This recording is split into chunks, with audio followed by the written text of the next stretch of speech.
Good evening. Welcome to the Bidinators podcast. It's Monday, August 27th, 2018. My name is Jacqueline and Ryan's here. Arthur's not here. He's, I don't know, doing something, having dinner or something. Have fun, I guess, Arthur. Leave the rest of us to work, you know. So we weren't on last week. I had my ceiling cave in and the house was in chaos. Literally, furniture, a dresser came out from the bedroom and was in front of the stove. I didn't use my stove or my kitchen sink for a week.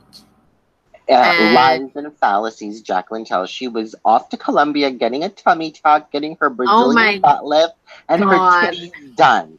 Okay, that was the worst plastic surgery ever because I literally look the same. I want my money back. That was bad. And then happily, my sister came to visit, not Sister Patty, my other sister, Sister Stephanie came to visit for the weekend, and we had a big family reunion. It was wonderful. It was nice. I normally don't see her often. She lives down east, but we just saw her in June, so it was nice. I was going to say, you guys have seen each other often this year, like at least 3 times. We were down there last summer, and then she was up, like I said, in June in Quebec. We met her, and then this visit. So that's nice. And, I'm planning to go down next summer again, so I'll see her next year. Wait, no, you were down there. Last summer. There. No, we went to Quebec and met her in June. Oh, okay. I'm so sorry. Yeah. Okay. That's okay. Yeah, so it was nice. It was good times, and we had a family reunion, got to meet some cousins I didn't know, and it was a good time. So I kind of wanted to do something cool with you, Jacqueline. Okay. On the air. Okay. And out of fairness, I don't want us to name names. Okay. But we were just talking about this off the air. I'm going to put Jacqueline on the spot. I'm going to put myself on the spot either because I haven't really thought about this. If there was one letter, and it doesn't have to be really long. It could be like, let's say 3 sentences or whatever. If there was one letter that you could send out to somebody and you don't want them to know, what would it say? Is this to somebody I love or just anybody in the world? Somebody you love. Because, it's referring to... Okay, to all the boys I love for? Don't name names, so it's not embarrassing. No, I'm not going to name names. I don't really think that I know I never really loved anybody before I met my husband. Crushes, yes. Yeah. I definitely had crushes. Ex-boyfriends, I never loved them. But, I would send a note, or not, he's not going to get it, to my high school crush. I loved him from afar for about 3 years. Oh my God, dramatic, 3 years. So handsome. And I, of course, was just too shy to ever talk to him. So, yeah, I guess that would be the person I would have wrote a love letter to back in, what would it say, bitch? 80-something. You're beautiful. You have the most beautiful eyes. I don't know. He had beautiful eyes. He had beautiful eyes. Oh, and I like to watch you eat in the cafeteria. That's not weird, right? Okay. Awkward. That's really awkward. What about you? I really don't have, I don't know. I don't know if I have I do have a specific person. And it's funny because I bumped into him after middle school. Yeah. And I don't think he recognized me, as beautiful as I am. And he was working at Old Navy. I probably would say to him,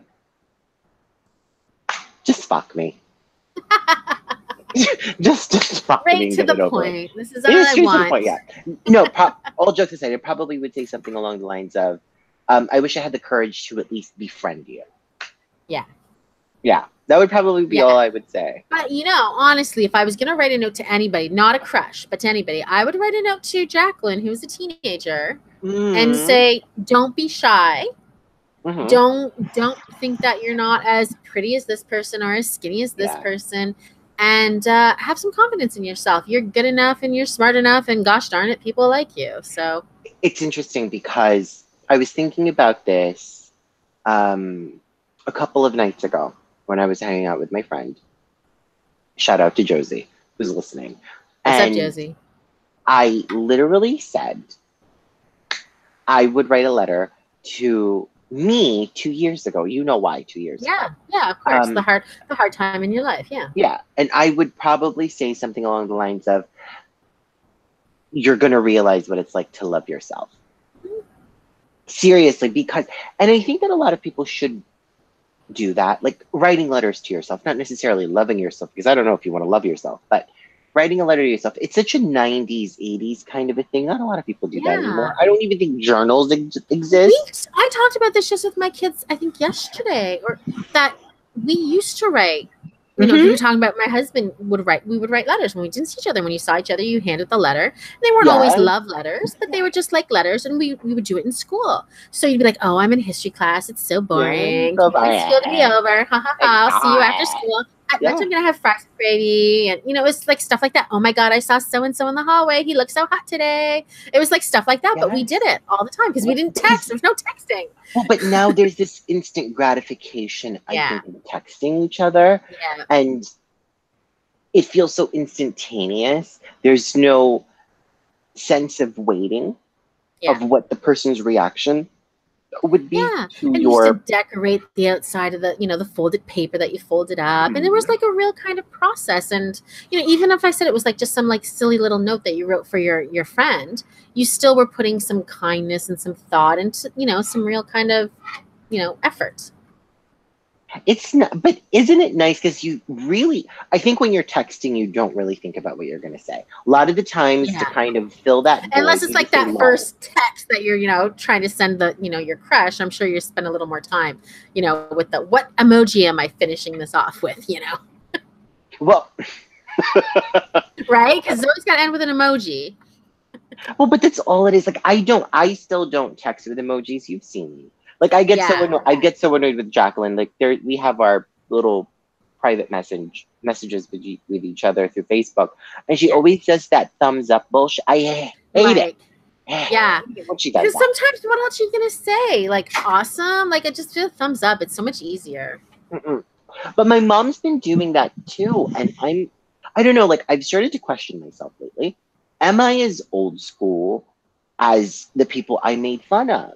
Because my only social media, as far as I can remember, is Facebook. I'm sure I've got like an Instagram somewhere over there. I don't use it. I don't even know if I have one. An Instagram, and its only purpose is for Marley to go on and like her own pictures. So and then I think I have a Snapchat. I don't know. Yeah, I do I private Snapchat Marley and Logan sometimes. I don't often put my own pictures out there. Yeah, it's just I'm so old school in that sense.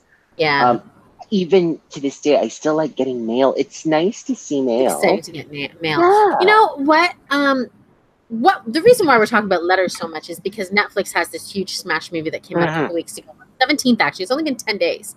To All the Boys I Loved You Before, and it's just a sweet letter about a girl who wrote love letters to her crushes, never sent them out because, you know, the way she kind of expelled those feelings was to write down the letters, and then, you know, it's done. She moves on with her life, and somebody mails out the letters on her behalf to these crushes. Yes. And, you know, now her life has changed.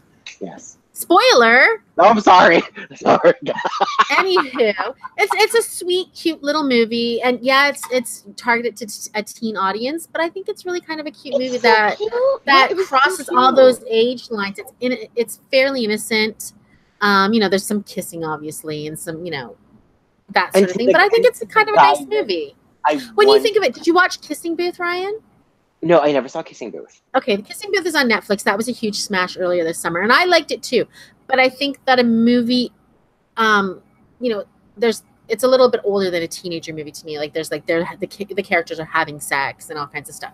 So I think To All the Boys I Loved Before are a little more innocent. You could watch it with your kids and not feel uncomfortable. There's literally no sex. There's some heavy makeout. That's it. Yeah, which was in that scene. I think we're referring to that one scene. Yeah.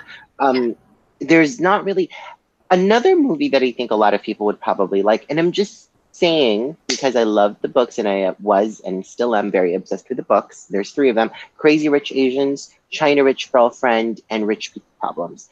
Biggest movie of the last 2 weekends. Yeah.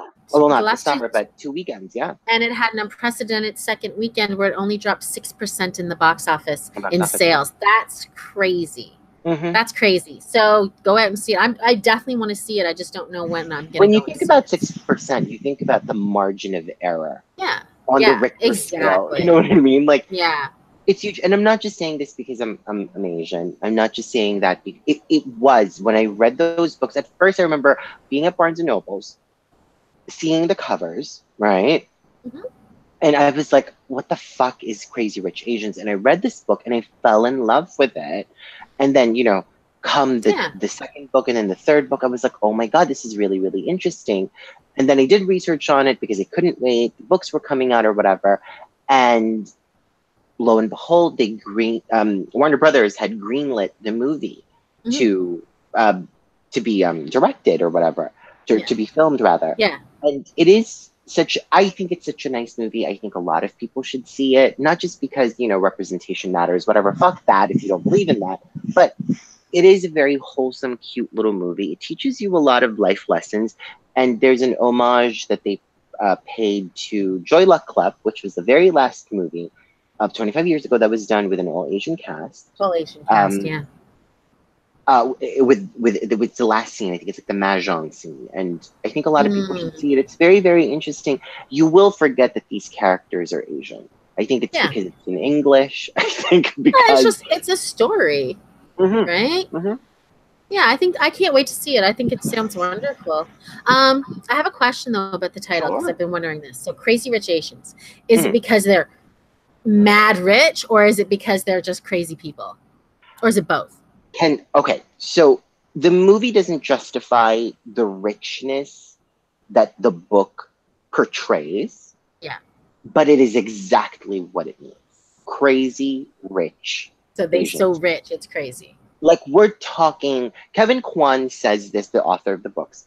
Kevin Kwan describes this perfectly. A lot of people seem to think that, you know, the money that Asians come from are the Beijing billionaires, these newly rich people in China who hit it off in the last decade or so. Right. But there have been and have always been like this pocket of Asians that have always had money. Like, when we talk money, long money. You think about Imelda Marcos is probably the biggest example of this. You know, you think about Imelda Marcos and how she literally, supposedly and allegedly, bought pieces of the Empire State Building in real estate in New York City in the 70s and 80s. You think about, oh God, Jacqueline, help me out here. What's their name? The former emperor and empress of Iran. You know, like these long time ago, the Shahs, yes. Yeah. The actual really old rich people of Asian, and it describes that to you of how they're discreet, they're quiet, you don't know who they are, because most rich Asians don't want you to know who they are. Yeah. And it tells you like this love story between American Asians and traditional Asians. It's an interesting little concept. I wish people would kind of see it. It's a lot like what was that movie from God knows a while back? What was that movie? She was rich, like old school money rich, and he was like just some poor old slab. You know, think about Aladdin. It's like Aladdin, except live action. Okay. Okay, well, cool. You know what we should do? We should make a plan to start writing more. You know, sometimes I write letters to my family and I put them away, and I say, you know, like, this will be for, you know, if and when I pass, and you know, just things like, you know, things I like about them at that moment and things that I wish for them. So there's some letters put away, but I think we should all write more letters. Yes, we should. We should try to keep that alive. First of all, it keeps the postal services in business. And true. Second, I think it helps you with your grammar, with your talking skills, with just the way that you kind of make yourself be perceived.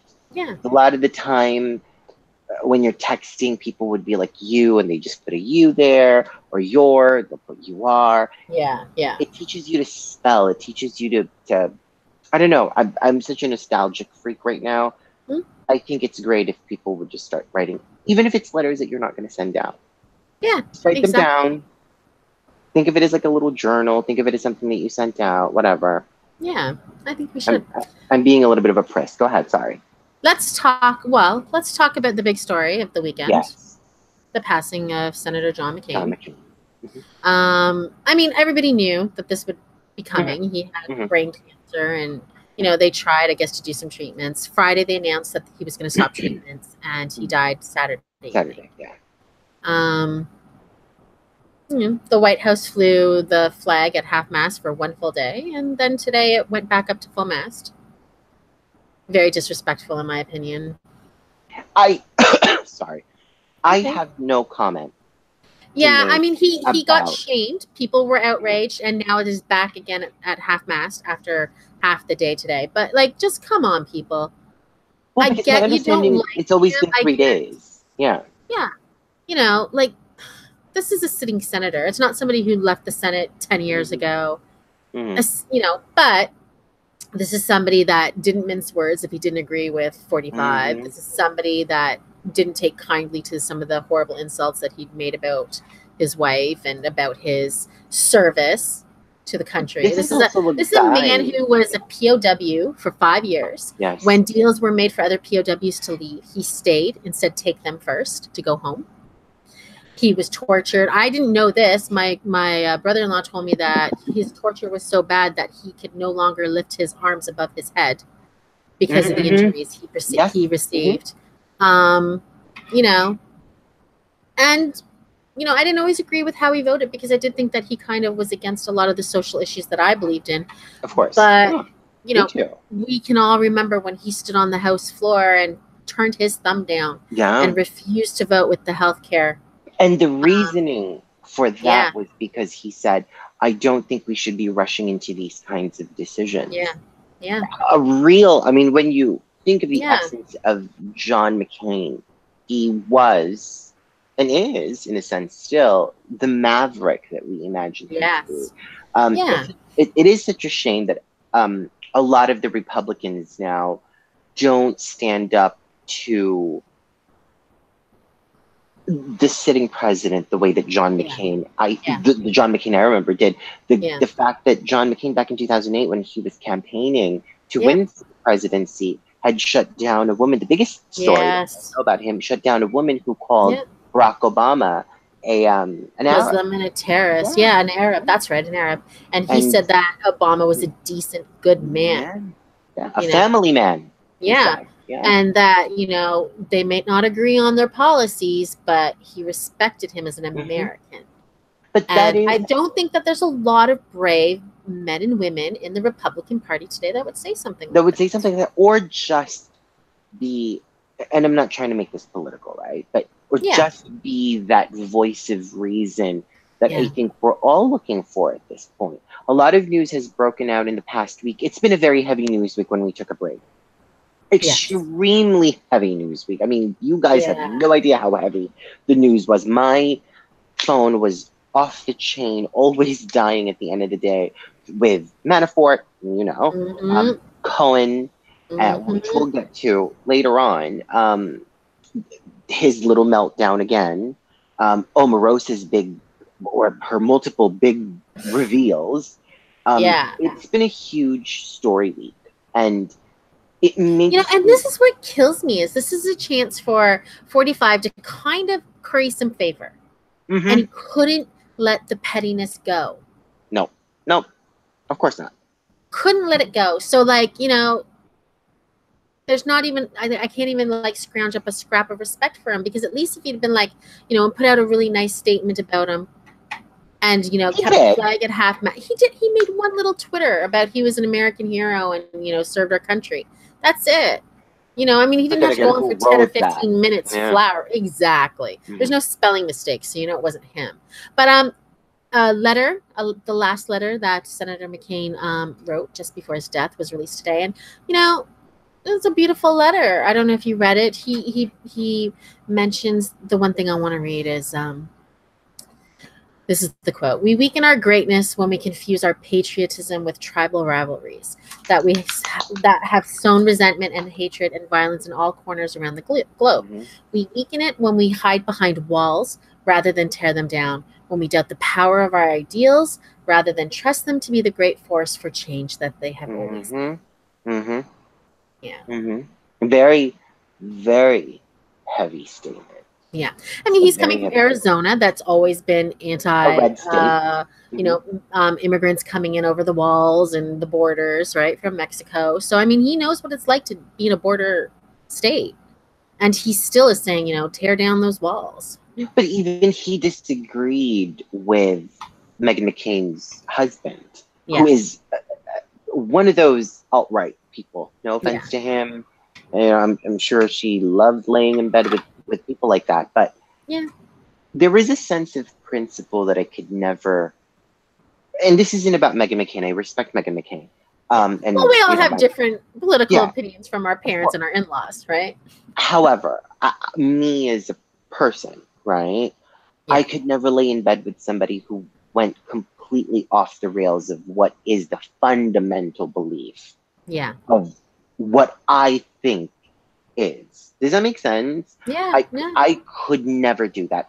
Whether I am a Republican or a Democrat. What you think about what are their names? The Carver, James Carver. That guy's married to he's the Democrat and he's married to the Republican. The Republican, yeah. I don't know if I could do it. Like, I don't know if I could lay in bed beside somebody who voted for Doug Ford. Yeah, but maybe it's because we're a little bit more active, Jacqueline. Maybe. So, there you go. Sorry to cut you off on that, but Yeah, no, that's a good reasoning. It makes sense. So I mean, R.I.P. Rest in peace, John McCain, I guess. And he had religious faith, so I hope he's where he wanted to be. Shall we move on to the bombshells? Oh my God! So we all know Omarosa had her book come out, and in it she's dropping some crazy shit. My favorite part of that whole thing that I've read. Now I've not read the book. All I read is the headlines and the stories that come out. Everybody else reports on. My favorite part was that, and I don't think this is a surprise to anybody, that Melania wants to divorce Trump the minute he gets out of the White House. Yeah, I think that the writing's on the wall for that. I will say that I have absolutely no likes for Omarosa. I think Omarosa is a bitch in every sense of the word. I think she is a female dog in heat. Yes, Omarosa, you are a female. She also helped get him elected, so F you, bitch. F you. However, and let me tell you this. You and I love the tea, so we like to watch messy shit go down. But let me say this.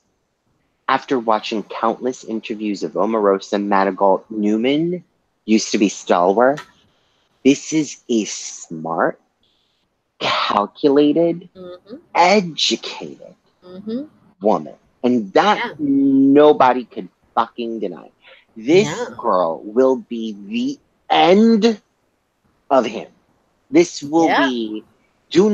It takes a reality show contestant to take down a reality show person, This is your match, and I am so sad that we will see you flushed down by this. This is everything. When she got cast on Celebrity Big Brother this year, the first season of U.S. Celebrity Big Brother, everything she had promised and the little things she revealed and hinted at, everything has come out in this book, and I'm so happy. But not just that, Jacqueline. She has receipts. Now, this is a very new term, guys. When someone says receipts, I mean, we're talking bitch has receipts. And she has backup receipts. She also has the credit card memos. She has everything. Recordings, pictures. I'm surprised she don't have DNA. She probably does. Well, the one thing that I loved about Omarosa when she was talking about the N-word tape. Yeah. You've heard about the N-word tape, right? Yeah. Yes. The N-word tape is that she said, I heard the tape. I heard the tape with my own 2 ears, and she said, it is his voice. And then an interview, I don't remember who it was. I want to say it was from MSNBC, asked, are the tapes going to be released? And she said yes. And the person who has it, the only thing that upsets me about it is that they are charging it politically. Yeah. And it upset her because she said, I don't think that's something we need to use politically. Yeah.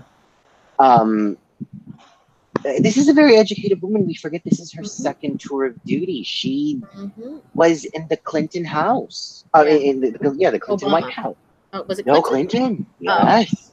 She was in the Clinton White House. And I don't know what the outcome of, if I had any doubts that he would, how do I say this, Jacqueline? If I had doubts before that he might not get a second term, I no longer have doubts he would not get a second term. I just think it's... I'm sorry. I don't think that his 30% are going to get him through the next election. I really did think he was going to win. I'm starting to have a little hope that he won't. And then... Just a little. I lost all hope. Starting a little bit of hope that he's not going to, it's starting. I don't want to get the horse ahead of the cart, right? Or the cart ahead of the horse. But, and then we had the other two big things on the same day. Oh, let's go. Manafort and Cohen. So we had the former lawyer. And let's not confuse them, because I did get confused that day. Yeah. When the two headlines broke, by the way, they both were guilty. Well, different, but one both pled guilty and one was found guilty. But both 8. That's why I was like, wait, hold on. Are they messing up the names? No. One was found guilty of 8 counts out of the 15. Was it 15? Out of the 15, I want to say, I thought it was 18, because there was 10 he was not found. Oh, yes. Because there was one juror. Yeah. One juror, who, by the way, that juror, I hope that you rot in a cell somewhere, because you wanted him to be innocent. All the receipts proved that Manafort was not innocent. No. You just wanted to find a hole. But I feel like that person, from what I was reading, and I mean, they never came out and said it, but I really felt like that person was a Trump supporter, and I don't know how that person would have got on a jury. I would have called that a mistrial. I would have not, like, because the lawyers get a chance to approve who goes on a jury, and I would have had that person dismissed. But it was very upsetting, because I think that person, or not that person, but that was spoken about a couple of days after the announcement that the verdict he was found guilty. Yeah. To me, what was more shocking was Michael Cohen. Yeah, because he hasn't gone to trial yet, but I guess he saw the writing was on the wall too and took a plea deal. Well, guess who his lawyer was? A lot of people don't seem to know that his lawyer was Clinton's lawyer. Oh, yes, I did hear that. Yes. I forgot until you just reminded me. Yeah. And which was a really, really good lawyer, and basically said, you plead guilty or you spend your whole life in jail. And there's a lot more stuff now being given towards Robert Mueller, or Mueller. I don't know how to pronounce it, but I think it's Mueller. Mueller. Isn't it Mueller? I think you're right, Mueller. And I think they're going to really pound this to the pavement. By the time they get to Trump, this is my prediction. By the time this gets to Trump, to 45, to President Trump, out of respect to President Trump, this will be such an easy. Yeah. Well, what's going to be fascinating? Who's going next? Is it going to be Don Jr. or is it going to be Jared? Who do you think? Don Jr. I think that they're going to make everybody quiver in their boots first. Yeah. And now, did you read or did you hear that Cohen's lawyer says that Cohen will not, under any circumstance, accept a pardon from Donald Trump? Yeah. I guess that maybe is part of his plea deal. I wonder, can you get that in a plea deal? I don't think so. I don't quite think you can get that in a plea deal, because remember, the president is beyond that. That's the whole role of the president. That's the beautiful part about being the president, is that you are beyond that. Maybe he's angry now, because for a long time Trump had said, "Oh, Cohen will never turn on me. He'll never turn on me." And then over the time, he's like, "Cohen's a terrible lawyer, and he's a joke, and we were never close, and I didn't do that." So maybe Cohen just is like, "F you." Oh, but Omarosa, again, back, because these three things connect to each other. They're all intertwined. Yeah. Omarosa made such a great point. From the first time I met this man, which was in 2002, 2003, he was a smart guy who could go into filming for hours without taking a break. And she said, fast forward to 2016, and he couldn't even remember. Yeah.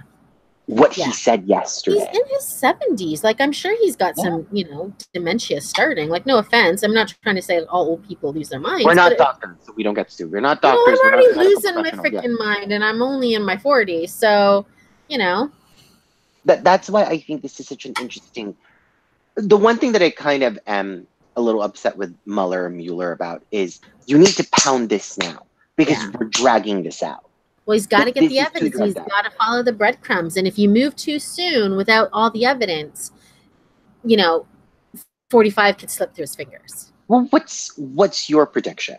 I don't think he'll ever resign from president. I don't think he's going to get charged. What I think is the best chance or the best case of happening is all these people are going to fall in line. I don't think we're ever going to get 45 charged.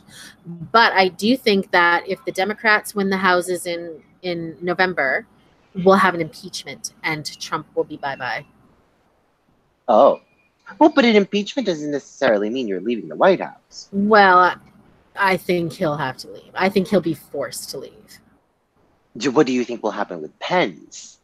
Pence will become the vice president or the president, and he will not win in 2020. So you think that's what I'm thinking is going to happen? Because I do think that that's only if they win the House. If they don't win the House, the Republicans will continue to be spineless and they will not do anything. We are in the 100-day period. From how it's looking and the articles I've read, it is looking brighter and brighter and brighter. Each day passes for the Democrats. Now, let's not count our chicks before they hatch. Absolutely not. But now you should be very worried about passing anybody into the Supreme Court.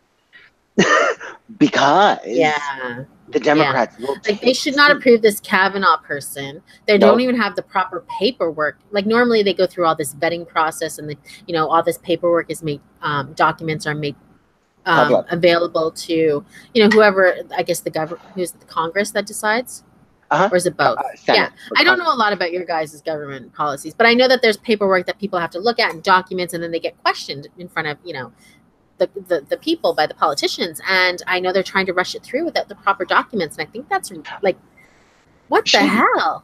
Well, it's very shady. I think what's going on right now is that the Republicans just want to be able to put somebody in there because they know that if they don't, Democrat, I think they have a huge... They want to get it in there. They know that they're probably going to lose. Yeah, well, there's a huge fear right now that they're going to lose. The lunacy that we're seeing from the GOP right now is, I mean, this is, no offense, but this is the Sarah Palin idea of conservatism. And it is times 10 of that. Yeah. We're talking about people like Alex Jones. We're talking about fringe. As the mainstream idea of what is the GOP party, the conservative party. We've lost that true essence of conservatism with the passing of John McCain. It's even more prevalent now. Who we have sitting as the president of the United States. And then the story came out this weekend. The doorman. It was hinted to a while ago. The doorman had said that Trump had fathered a child with his maid. Now, and his story was bought by the National Enquirer, that David Pecker guy. Now the contract he signed has been ruled invalid, so he can speak on it. So, I mean, this is what gets me. This group of supporters who were all like religious nuts, or I shouldn't say all of them, but a good majority of them were religious nuts. They forgave him for storming and said it was a one-time thing. But then there's the next, Playboy model that Playboy model, and now we've got the maid he had a out of wedlock child with. When is enough enough? That's the shit that we condemned Arnold Schwarzenegger for. Yeah. That's the shit that we did too. What's the guy's name? Remember, the Democrat? Bill Clinton got impeached for sticking a cigar up what's her name's hoo-ha and getting a BJ. Well, but he didn't impregnate her. No, forget Clinton. I think Clinton is such a beat up Bush. Let's really talk about that Democrat that ran for president alongside Hillary Clinton in 2008. Oh, Edward. What's his name? Edward, yeah. Oh, he was horrible, though. But still. His wife was dying of cancer, and he was having an affair behind, Jacqueline, is this not the same stature that we're talking about? It is. His career was ruined. We pummeled Edwards to the ground. I mean, he is pulverized. Wiener was pulverized. Who else? The GA of the Eternal General of New York. Yeah, it was something like that. fuck, what is his fucking name? The guy. But he had an affair, or he had met up with a prostitute. Yeah, completely adult and legal, and his career was destroyed and gone. Yeah. We are talking about people that we fucking pummeled to the effing ground. But the thing is when the Democrats do it, other than Clinton, they all roll over and show their tummies and go away. Whereas the Republicans, you know, they just keep going. I voted all these anti-gay things, and now I got caught in a hotel or airport bathroom with a young gay boy. That's okay. I'm still gonna be, in my job. Or Roy Moore, who almost got voted into Senate. Yeah, dealing with little teenage girls. Yeah. This is the lunacy that I'm speaking about. This isn't about politics. Let's forget politics for 1 second, and let's just look at moral ground. Is this really what the Republicans want to leave as their legacy? Yeah. For the young ones, because remember, the young ones are coming into play now. By 2020, people who were born in the year 2002 will be 18 years old. Yep. Remember that the voting age is just getting younger. Not the voting age is in like it's less than 18. The voting. Yeah, the actual population. Is getting younger. Old white people are dying off. Yes, all those middle-aged people, in Trump country. And I know it's not just old people that voted for him, but the majority were middle-aged people, women and men. They're majority white. Heart attack, stroke, cancer, old age. They're dying off, and you're losing your voting block. Yes, you are. Yeah. Gonna be fascinating to keep watching. I mean, I'm just when you think things can get worse, something always happens, And I mean, there's even more we could talk about. I just don't want to talk about them all day. Yeah, Mexico and America have come to an agreement on NAFTA and have left Canada out of the deal. So who knows what's going to happen with us and NAFTA? So there's a lot of let's just go. I'm just going to go back into the conversation me, you, and Arthur had 2 weeks ago now, right? Yeah, 2 weeks ago, when we were talking about the whole situation with Canada and Saudi Arabia, and then they started talking about Kuwait and the Middle East and the treatment of foreign workers over there. And we tend to forget that these are allies of the United States. And I'm just going to touch base on this lightly yet again. These are allies. We're not talking random countries that we send charity money out to.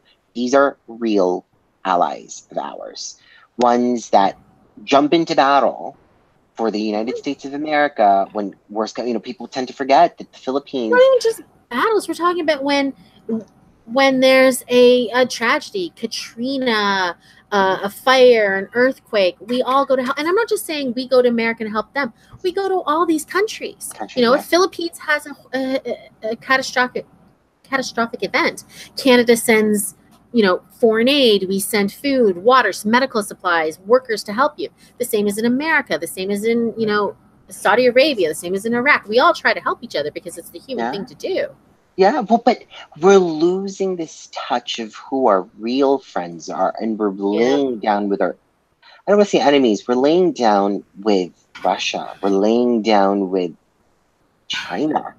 Watch Russia. Because I was reading yesterday about how Russia, remember they sold up all their businesses in America? Mm-hmm. Yeah, all their banking interests and stuff. Mm-hmm. They're buying up the gold in the world.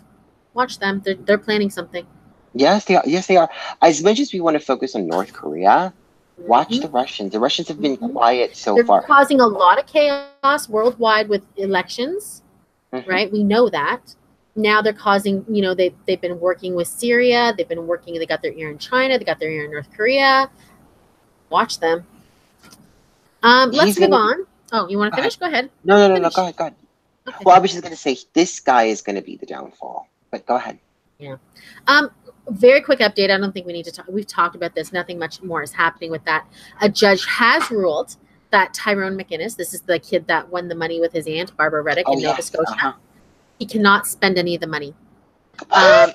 He's frozen for now. He cannot spend it until they see what happens. There is an settlement conference due to happen in September. So next month we should have some sort of outcome. Yeah, but then she also should not be able to spend her money. I agree. She should not be allowed to spend her money. But he's not suing her. She's suing him, I guess. So Oh, okay, go ahead. Sorry. Yeah. So there's that quickly. I also wanted to mention, where's the other update I had here? Sorry.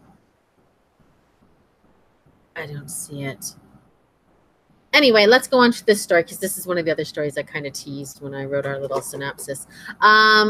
This is kind of an update because, and I wish Arthur was here because he loves this story too. We always talk about the sex dolls and how we're kind of confused and fascinated by the whole thing. Well, a company is bringing the first sex doll brothel to Toronto. It's going to be opening, I don't know when, September 8th in a plaza in Toronto. North end of Toronto, Yonge and Sheppard area, people, if you're interested. It's going to be really kind of weird. I'm reading how it's going to be. There's going to be the price range from $80 for $1 for 30 minutes to $960 for $2 for 4 hours. You go in the back entrance, you press a buzzer, they let you in, and you press the buzzer to exit. Everything is prepaid, so you pay before you even arrive at the brothel. You go right into the room. There's no counter, like nobody there to meet you or talk to you. You shouldn't meet any other customers. And you go in, you do your business, and after you leave, someone will clean up the doll in the room, I hope. That's... Okay, I'm done. Can we move on? I just want to say this one last thing. The person who's running the thing, their last name is Lee. They already have a business like this in Japan, or they heard about it in Japan or something. Done. They said, we try to focus on the fact that we have the service for men who take these dark, violent fantasies. Instead of putting out the urge to act aggressively, they can do something like this, which is safe for everyone, which I kind of understand that point. I just think that at some point, a doll is not going to be enough. And they said that they have had requests from women for male dolls, and they are going to look to add them to their, quote, roster. Okay, can we? No. You know what? No. People, no. You know what's free? Grindr, Tinder. Now, I'm not consenting rape and all that stuff, but holy shit, what have we come to? We're fucking dolls? Holy crap. I would forgive you if you had your own doll. You know, maybe you're socially awkward. Maybe you just don't like people. Maybe you're germaphobe. Maybe you're handicapped. Maybe just nobody wants to date you, right? I have no problem with you having your own doll. I just wouldn't want to go and share. I mean, you don't share sex toys, right? Like I don't bring my vibrator over to my sister's house and be like, hey, you want to borrow it? You know, it's gross. Listen, I don't know what people do on their own time. I have learned to not speak for others and their kinks, I guess. So I will not comment on that. I kind of do want to go and just sit in the parking lot and watch the people go in. Is that weird? I don't know. Anyway, I know they're kind of expensive, but buy your own doll if you can afford it. Yeah. Because you can share one. That's icky. Make one out of a cantaloupe. I saw that years ago on one of those sex advice shows. You'd take the cantaloupe and you got your own little thing and it goes away afterward. Okay, so here's our next story. There's a lot of stuff happening here in Ontario right now with Doug Ford as the new Premier of Ontario. He's rolled back our sex education policy. We had a really advanced sex education that was teaching about 6 different genders and about gay marriages and about consent. They were teaching consent in grade 1 and not just about, you know, who you should bone, but how your body is your own and how you can say no to people for touching your body parts and stuff. They've rolled that back. So, you know, who knows what people are going to be learning. They're going back to the 1998 curriculum on sex ed. So, you know, whatevs. But here's somebody who needs some birth control and some sex education. You have a couple from China who've been married for 4 years, trying to have a baby, you know, doing it often, pretty regularly, could not get pregnant. When they finally went to the doctor, you know, to say that they couldn't get pregnant, and it was pretty painful for the wife, lo and behold, they were having anal sex. The guy and the girl didn't even know that she had a vagina, I guess, or they thought the butthole was the vagina. Wait, hold on. How do you mistake? I'm gay. Because they're not educated. Yeah, but hold on. We're getting there. I'm gay. And I know the difference between the vagines and the bougines. The bougines. I think at some point it would accidentally slip in there. You know what I mean? Because it sometimes slips the other way. A vagina is much bigger than a butthole. Yeah. Yeah, that's what I'm saying. Did he wonder why there was poop on his cock a lot of the time? Sister Patty says, I call bullshit. Ha ha, Sister Patty. But what? Okay, continue. I mean, maybe these were like real rural country folk. I don't know. Oh my God. I don't know. They didn't say why they didn't know any better, but they were basically having anal sex the whole time. They started to do it the proper way, and she got pregnant right away. So I just no. No. I know. I don't understand it either. I mean, everybody's at least seen two dogs going at it. Like, come on.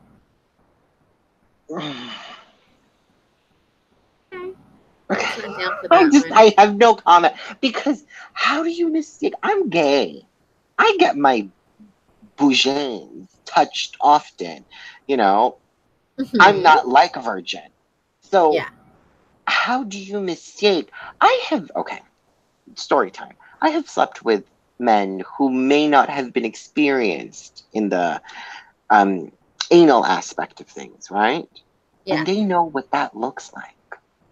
Yeah, I mean, we've all even just seen a crude drawing or something. Do they not have internet and watch porn at the very least? But how rural can you be in China? I don't know. Are they from the mountains of Kilimanjaro? I don't know. Like, where are they from in China? I don't know. But I mean, now they're going to have a child and not teach their child about sex education. So I hope. Okay. Okay. So here's another story. I mean, these are all kind of quick stories. We don't need to, spend a ton of time debating, but just kind of interesting stories. This one came out of Poland, Warsaw, last week. The police there have charged an Israeli teen. So you're talking about an Israeli teen, most likely Jewish, right? Has visited the death camp, one of the Nazi death camps. Sorry if I don't say this right. Majdanek. And while he was there visiting, he pulled down his pants. By one of the barracks. I don't know why he did it. I don't know if he was doing a pee or a poo, or he was just fixing his underwears. It doesn't say his reasoning. But he was 17 years old. He dropped his pants. They saw it, and he's been charged for desecrating a memorial site. We see a lot of these teenagers going to these places and misbehaving and not kind of understanding the solemnness. But I know that a lot of Jewish kids go from Israel to these places, right? Kind of like understanding what their ancestors went through. And I'd like to know his reasoning. Like, was it a mistake or was he being a jackass? Probably a jackass. That's what I think. But it's crazy. That's crazy. And now he's being charged, and I guess he'll never be allowed back in Poland. We have to have respect for sites like that. Real people lost important, the history behind. 80,000 people died at Majdanek. And more than that died in the Holocaust. Yes. As maybe as a Catholic. Was it 6 million? 6 million? Yes. Yeah. Maybe even a little bit more. But 6 million people that we know of. Yeah. I think we tend to forget that we don't remember the casualties within World War II as well. Yeah.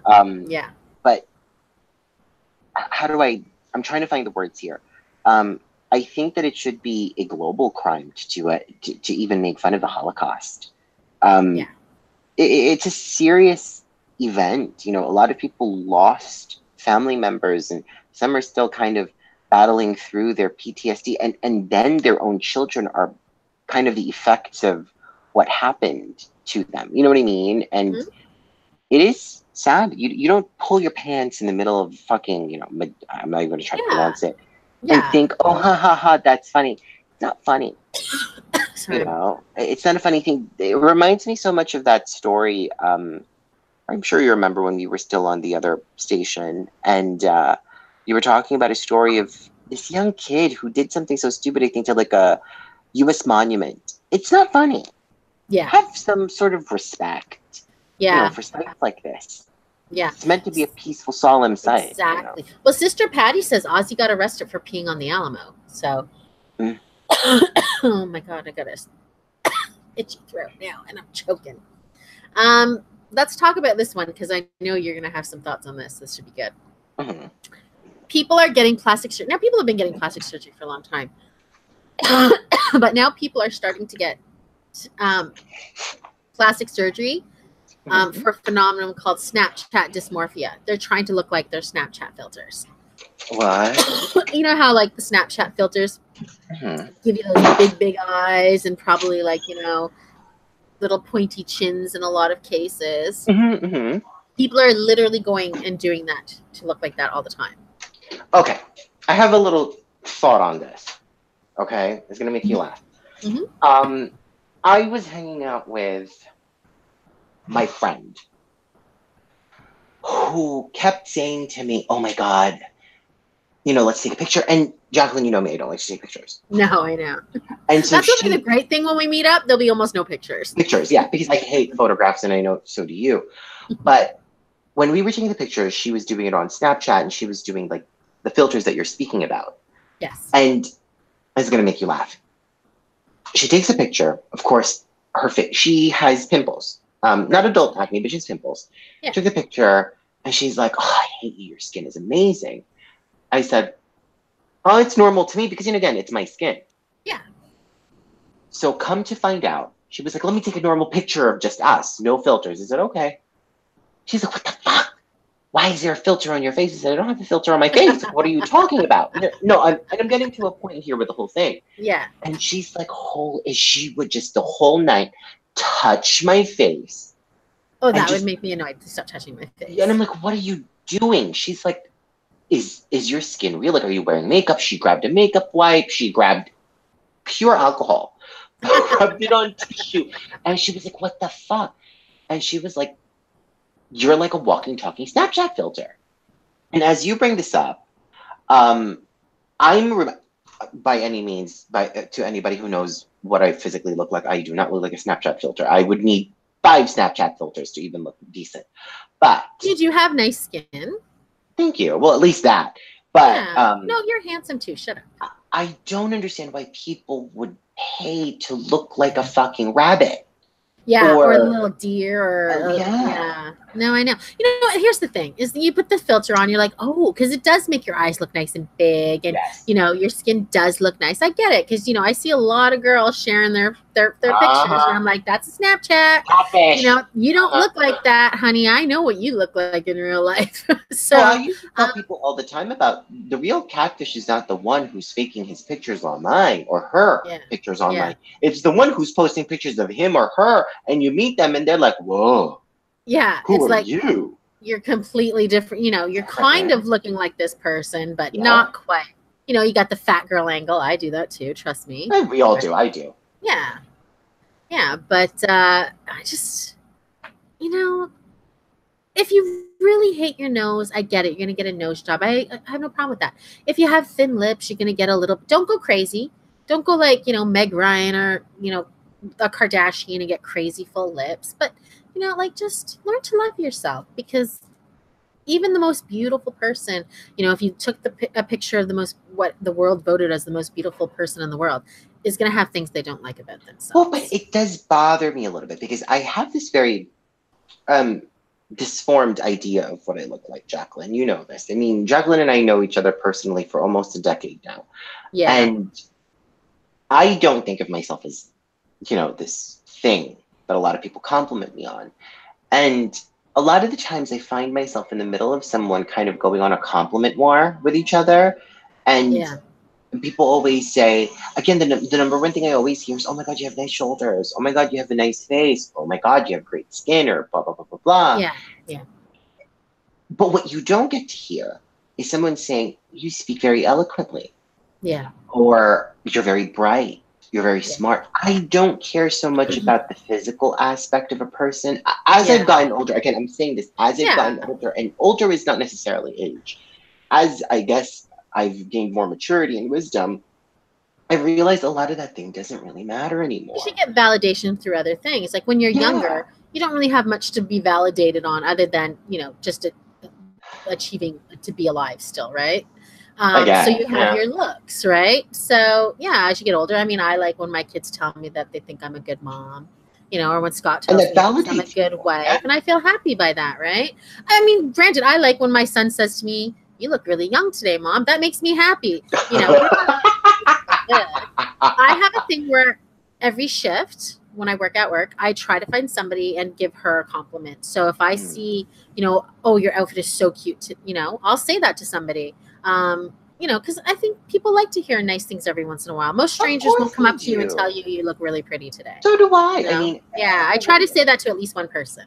But I'm not a compliment. Like, we would probably be the worst. I don't like getting the compliments. I feel awkward. I'm like, ew, I'm joke that we made. Like, if we were once we meet up and we hang out, we're not going to actually take pictures. Pictures of the room, pictures of the food. Yeah. Well, because and maybe again, you're talking about a 28-year-old. I am a millennial through and through when it comes to that generational thing. Going back to what I said earlier, I don't have a Snapchat. I don't have any of this. I don't live for the validation of others. I don't live to be validated by somebody or somebody telling me I'm pretty. Or you grow out of that very quickly as you get older. Yeah. Well, but that's what I was saying to all of my friends. Like this one friend that I have who's a mom of 5 kids, and she's always like, "Oh, don't you think I lost weight? Don't you think I'm pretty? Don't you think I could look like a Kardashian or I could look like a Jennifer Lopez?" And I say to her, if you have to look for validation through another and then have to bring somebody down, then you're not really living your life. Yeah. Because my idea of living my life is I'm worrying about me and what makes me happy. Yeah. So if Tanya across the street doesn't think I'm pretty, I don't care. And it's not a lack of confidence. Maybe it is an exuberant confidence even. But I don't generally care about what people think of me. Yeah. It's good, you're still young to have gotten that kind of attitude because in your 20s, a lot of times you don't have that kind of, and I don't know if it's necessary confidence or is it just, I don't give a fuck about you anymore. No, well, that's the thing. You and I joke around about that all the time. A lot of people call me savage. And the reason for that is because I am pretty savage. I just really generally don't care about a lot of things. Yeah. I don't care that, I'm trying to think, this person is pretty or that person has more money than I or whatever the case is. Yeah. Do they have, because at the end of the day, do they have what it takes to be a good person? Exactly. That's what's going to matter. When I had my big internet fight, I was told, go lose some weight, you fat ass cunt. And I just laughed. Like, tell me something I don't know. Don't know. Yeah. You can't hurt me with calling me fat because you don't matter. If you had said something like, I can't even think of something that honestly there's nothing they could have said. No, because I know I'm a better mom than some people. I'm not the best mom. I'm not perfect by any means, shape, or form, but I'm a better mom than whoever raised that person. So I can say that. I can say that wholeheartedly. But you can't hurt me with that stuff. You'll never hurt me. My husband loves me. My kids love me. And my friends and family respect me, even though I'm a fat ass cunt. It's fine. Exactly. Like, because I run to the person that you called a fat ass cunt, and that fat ass cunt has saved my life multiple times from jumping off the building. You know what I mean? Like, yeah. But can you say that about yourself? Like I used to say this to a friend of mine and to a person whom I loved dearly. Again, very personal. I always said, okay, so yeah, that matters, but then this doesn't matter. You know what I mean? Like, you're focused on all the wrong aspects of life. So you want to look like a fucking Snapchat filter, whether it's to look like a bunny or to look like this, to be cute, or this is Japanese called kawaii. Yeah. But you don't care about the real things that matter, like the kids that are getting separated from their parents because their parents crossed the border. Like, you don't care about that, but you care about what you look like. Kids in your neighborhood, dude, don't have access to clean water or food or medicine. In Michigan, in your own country, forget Africa. In your own backyard, in Michigan, people still don't have clean water. It's been going on, 5 years now? Yeah. So that we know of. Yeah, that we know of, at least, So, Yeah. There you go. I mean, and we all want to be pretty, or look attractive, right? But we need to really kind of get out, and that's the only validation you have. You know what I mean? Like, there's more. You can be pretty. I always tell Marley, there's nothing wrong with wanting to be pretty, but be more. Be the person that can have a conversation. Be a person that has goals in life. If you want to be an athlete, be an athlete. If you want to be a cop, be a cop. But, you know, have more to you than just being pretty. Because when you look at somebody like the Kardashians, they just come across as so vapid with nothing going on that even if they are able to achieve something like Kim Kardashian, who went out and helped get that lady, you know, parole from prison, right? People look at her and say, well, you know, she's just a name. She probably didn't do anything to it. And, you know, because you've come across as so vapid when you do a serious cause, people are not going to take you seriously. You lose the essence of what you're trying to do when all you ever focus on is your looks. Yeah. Does anybody think of Naomi Campbell as a great philanthropist? No. She probably does tons of charity events, but nobody thinks of her like that. They think of her as a fucking top model, right? Yeah, we care more about the fact that she lost her edges, literally. They're behind her ears. Yeah. Because I found like, that is all you have made yourself to be known for. Yes. That is all you are known for. That's all you are. Yeah. And when that is all you're known for and that is all you are, nobody else cares to know about anything else but that. How good did you look today? Eventually, you spent 5 years getting plastic surgery and cinching in your waist and taking pictures of your butt. It's all anybody's going to think about you now is your ass. Your butt, yeah. And that's kind of really what happens. It's the sad reality of what you and I are talking about right now. That's what's happening with these kids. I mean, nobody knows how to pick up a book and fucking read. And imagine, like, I hate it when I go on to, like, Wattpad or when I go to the other websites that I read stuff on. And you have to put a picture of a person in order for you to have an imagination. Yeah, you can't create you can't create it in your head. Yeah. You know what I mean? Like, for me, as the young boy growing up, to be different than others, not just physically, but, you know, emotionally and mentally. I always had this imagination of what I thought I needed to be like. And it was never to be white and skinny or to be black and thick or to be Latino and hung, or I'm just creating scenarios here. Yeah. It was always a better version of who Ryan was. Yeah. The Ryan that I imagined to be. You know, whether my nose is a little flatter or my skin wasn't as great or my nails are a little too long or my hands are a little too phalange-ish. Yeah. I didn't care about looking like, you know, Brad Pitt. I cared to look like the Ryan I imagined to be. Exactly. Okay? Exactly. Good. That's a good way to go out. Yeah. Thanks for listening. There will not be another show this week because I gotta work every day for the rest of the week. So we'll be back on Monday. I'm assuming. I don't know what my schedule is going to be, but I'm assuming we'll be back Monday. And I think I will be back on Sunday with Justin for our TV attack we haven't done for like a month. So thanks for listening and have a great week. Yeah. Bye. Bye.